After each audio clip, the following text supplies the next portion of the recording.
Salut à tous. Film du grenier, séquence, trauma.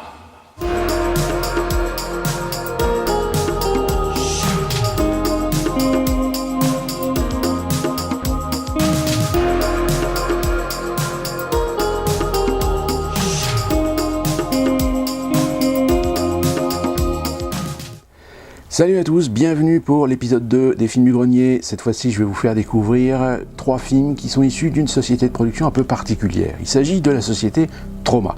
Troma, c'est une société de production américaine qui a été créée en 1974 par 2 personnes, Lloyd Kaufman et Michael Hertz, et qui ont eu cette idée tout simplement de perpétuer une tradition, c'est-à-dire de produire essentiellement des films complètement improbables. Des films évidemment de genre, science-fiction, fantastique, horreur, voire gore, qui sont des films inspirés essentiellement par de l'absurde, de la farce, des films totalement surréalistes et dont certains d'entre eux sont devenus véritablement des films cultes. Alors, si vous les connaissez, tant mieux pour vous. Si vous ne les connaissez pas, eh bien c'est l'occasion de découvrir quelque chose qui fait partie essentiellement de la culture cinématographique. Cette société de production, donc créée en 1974, elle a été créée à New York et non pas à Los Angeles, tout simplement parce que dans les années 70, le cinéma américain subit une crise à cause évidemment de la vidéo.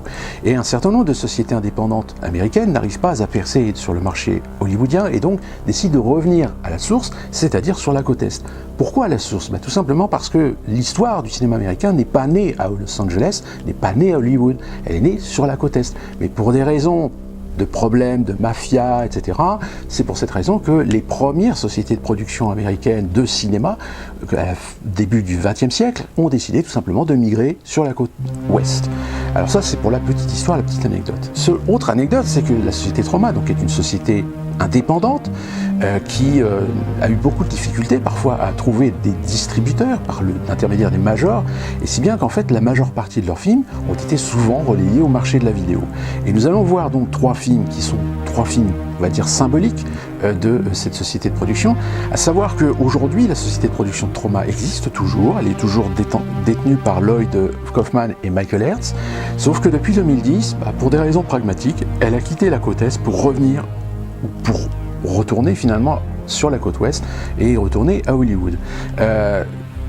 2 petites informations. La première, c'est que dans cette société, beaucoup de films qui ont été réalisés, il y en a à peu près une centaine, eh bien il y a quand même un certain nombre d'acteurs qui ont joué dans ces films-là, qui ont débuté dans ces films-là, et parmi eux, vous avez par exemple Carmen Electra, Samuel L. Jackson, Billy Bob Thornton, ou même un futur grand réalisateur, J.J. Abrams, qui a fait ses armes dans cette société Troma.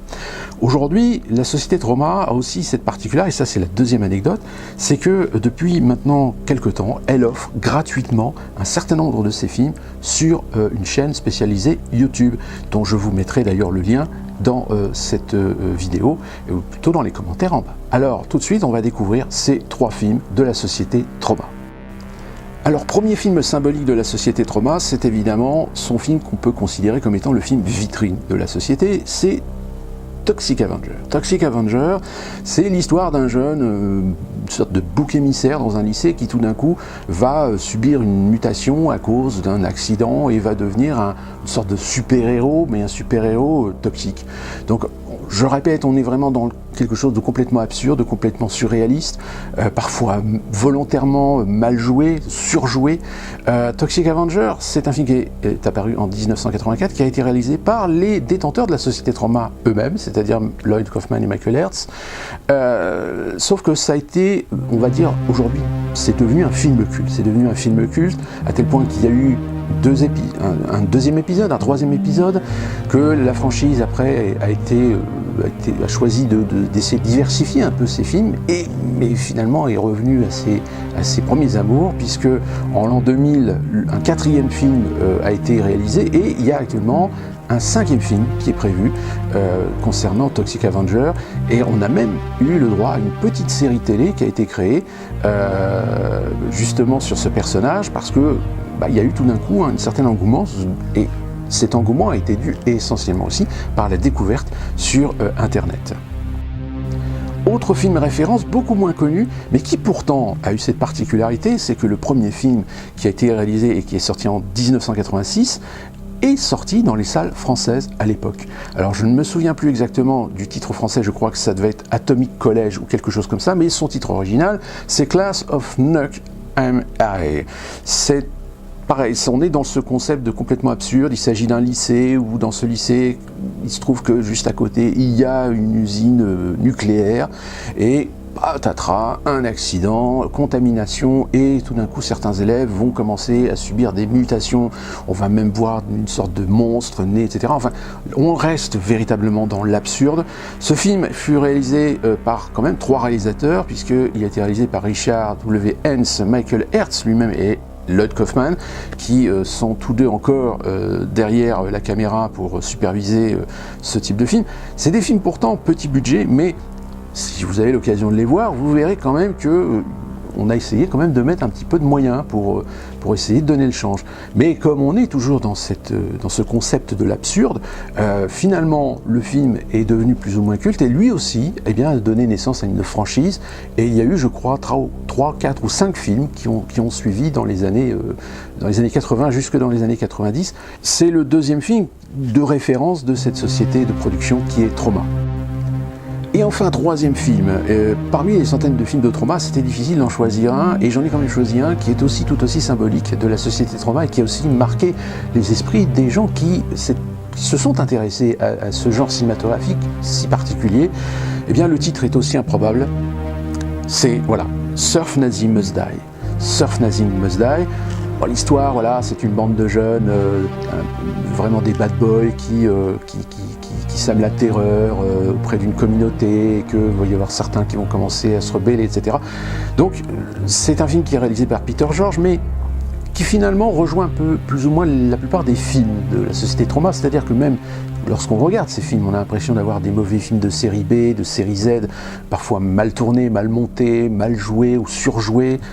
Il faut savoir que parfois le jeu des acteurs est surjoué et c'est fait exprès, mais il y a quand même un certain fond dans la plupart des films de Troma, et dans ce film-là en particulier, c'est que Troma a aussi mis le doigt sur un phénomène de société qui, dès les années 70 justement, mettait plus ou moins en exergue malheureusement une évolution de la société américaine, c'est-à-dire une partie de la population qui devenait idiote, stupide, du fait malheureusement d'un appauvrissement culturel qui mène aujourd'hui à cette fracture que l'on connaît, avec toutes les conséquences que l'on connaît aujourd'hui dans la société américaine. Donc Troma, c'est pas seulement une société qui a produit ce qu'on pourrait qualifier, ou certains qualifient de film de merde, mais c'est aussi une société qui a su développer et, on va dire, caricaturer les aspects, les faces cachées de la société américaine, au point qu'aujourd'hui, il y a une reconnaissance de la société Troma. Et c'est pour cette raison que c'est important de voir au moins 2-3 films de cette société pour comprendre, ce que c'est que véritablement des films de série B, et peut-être parfaire enfin votre culture cinématographique, ou la prochaine fois où quelqu'un vous parlera de ces films, surtout ces 3 films-là qui sont considérés aujourd'hui comme les classiques, en particulier de cette société de production. Voilà, j'espère que je vous ai donné envie de découvrir les films de cette société Troma par l'intermédiaire de ces 3 grands classiques de cette société de production. Je rappelle, ce sont des films de série B, de série Z, complètement absurdes, complètement surréalistes.